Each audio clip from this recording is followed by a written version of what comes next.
መሰግናለሁ ለይኩን እንደምን ቆይታል። እንግዲህ በዛሬው ዕለት የኦሮሞ አባገዳዎች ህብረት የ2018 የኢሬቻ በዓል አከባበርን በተመለከተ ነው መግለጫ የሰጠው። መግለጫውንም የሰጠው ደግሞ የሆረ አርሰዴ ኢሬፈና በዓል በሚካሄድበት የሆረ አርሰዴ ሐይቅ ላይ ነው ማለት ነው።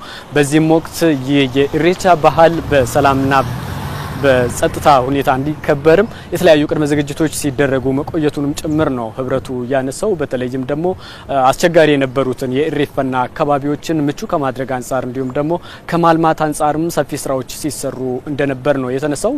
በተለይም ደግሞ አሁን የምንገኝበት የሆረ አርሰዴ ኢሬፈና ቦታ ከዚህ ቀደም በተለያዩ በጭቃዎች ምክንያት ሲያስቸግር እንደነበር ተነስቷል። ይሁንና ግን ይህን አካባቢ ምቹና ለም ከማድረግ አንጻር ከዛ ባሻገር የለማ እንዲሆንና ለሚያከብሩት ለተሳታፊዎቹ ምቹ ሁኔታ እንዲፈጥር ከማስቻል አንጻር ሰፊ ስራ ሲሰራ መቆየቱ ነው የተነሳው። በዓሉ በሰላምና በጸጥታም ተከብሮ እንዲውልም የተለያዩ ቅድመ ዝግጅቶች ከሚመለከታቸው የጸጥታ አካላት ጋር ውይይት ሲደረግ እንደነበር ነው የተነሳው ማለት ነው። ከዚህም አንጻር ማህበረሰቡም ወደዚህ ወደ ኢሬፈና ስፍራ ሲመጣ በሆረ ፊንፊኔ የሚሆን በሆረ አርሰዴ በሚከበረው በዓል ላይ በዓሉን ለማክበር ሲመጣ ሰላምና ጸጥታውን በማክበር የሚጠበቅበት ሚና መወጣት እንዳለበትም ጭምር ነው ህብረቱ መልእክት ያስተላለፈው። ከዛ ባሻገር ደግሞ ሁሉም በህብረት ኢትዮጵያውያን በአንድነት ተባብረው ያስመረቁት ታላቁ የኢትዮጵያ ህዳሴ ግድብ በተመረቀ ማግስት ይህ የኢሬቻ በዓል መከበሩ ልዩ ድምቀትን እንደሚጎናጸፍም ጭምር ነው የተነሳው።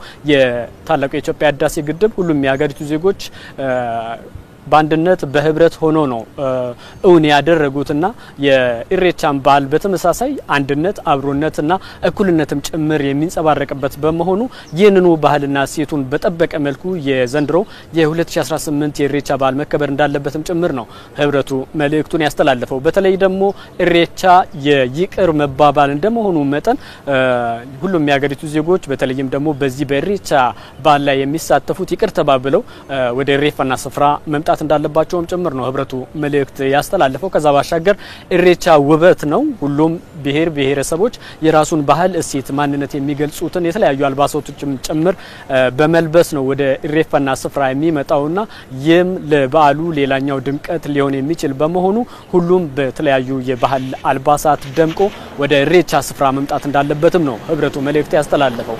ከዛ ባሻገር ደግሞ ትልቁን አጽንኦት ሰጥቶ መልእክት ያስተላለፈው የኦሮሞ አባገዳዎች ህብረት ይህ በዓል በሰላም እንዲከበር ሁሉም ሚናው መወጣት አለበት ነው ያለው። በተለይም ደግሞ ወደ ኢሬፈና ስፍራ ሲመጣ የተከለከሉ ተግባራት መከወን እንደሌለባቸውም ጭምር ነው የጠቆመው። በተለይም ደግሞ የተለያዩ ሰንደቅ ዓላማዎችን ይዞ መገኘት እንደማይቻል ከኦሮሞ አባገዳዎች ሰንደቅ ዓላማዎች ሌላ ሰንደቅ ዓላማዎችን ይዞ መገኘት እንደማይቻል ከዛ ባሻገር ደግሞ ሌሎች የተለያዩ ተግባራትም በስፍራው መከወን እንደሌለበት ከዛ ባሻገር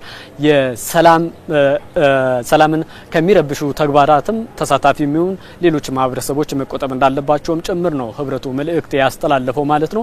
ይህ የዘንድሮ የ2018 የኢሬቻ በዓል ሁሉም በአንድነት ተሰባስበው ከተለያዩ ብሔር ብሔረሰቦች እንዲሁም ደግሞ ከተለያዩ የአፍሪካ ሀገራትም በተለይ ከኬንያም ጭምር ኢሬፈና ስፍራው ላይ የሚመጡ በመሆኑ ሁሉም በኢትዮጵያዊነት እንግዳ በሚቀበል መንፈስ ተቀበለን ሁሉንም ማስተናገድ እንዳለብንም ጭምር ነው በዚህ ወቅት ህብረቱ መልእክት ያስተላለፈው ማለት ነው።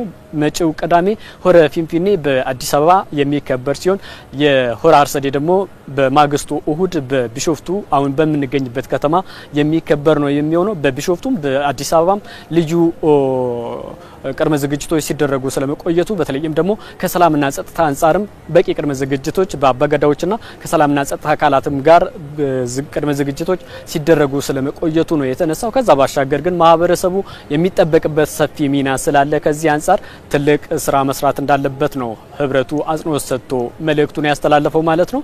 ለይኩን ላሁን ያለኝ መረጃ ይሄን ይመስላል። አመሰግናለሁ። ተምራት ደለሌ ከቢሾፍቱ ላደረስከን መረጃ አመሰግናለሁ።